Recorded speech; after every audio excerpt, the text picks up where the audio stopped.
दोस्तों आप सभी को बता दें कि भोजपुरी इंडस्ट्री के लिए एक बुरी खबर है। वह बुरी खबर यह है कि खेसारी लाल यादव अब पूरे 1 साल के लिए किसी कंपनी से गाना नहीं गा सकते हैं। दोस्तों आखिर रीजन क्या है बताऊंगा सारे इस वीडियो में बने रहिए। तो दोस्तों चलिए वीडियो में बिना देरी करते हुए बढ़ते हैं आगे। आप सभी को बताते चले कि खेसारी लाल यादव पे 2 साल पहले से ही ग्लोबल जंक्शन से केस इस बात को लेकर चल रहा था कि खेसारी लाल यादव पूरे 5 करोड़ रुपए लिए थे ग्लोबल जंक्शन से। 200 गाने का एग्रीमेंट किए थे, 200 गाने देने का वादा किए थे, 200 गाने नहीं दे पाए, इसलिए ग्लोबल जंक्शन से 2 साल से केस चल रहा था। इसका सुनवाई 6 सितंबर को दिल्ली में हुआ, जिस सुनवाई में कोर्ट के द्वारा फैसला आया कि खेसारी लाल यादव 25 सितंबर 2025 तक कोई गाना नहीं गा सकते हैं, किसी कंपनी को नहीं दे सकते हैं, बस सिर्फ और सिर्फ टीवी शो कर सकते हैं, अपना फिल्म कर सकते हैं, लेकिन अपने सॉन्ग किसी कंपनी को नहीं दे सकते हैं, कोई गाना नहीं गा सकते हैं।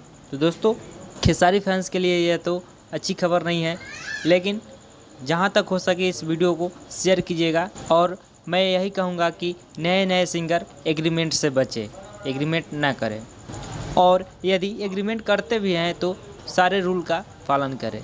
तो दोस्तों वीडियो में तब तक के लिए इतना ही, मिलते हैं एक अगले वीडियो में। जय हिंद, जय भारत।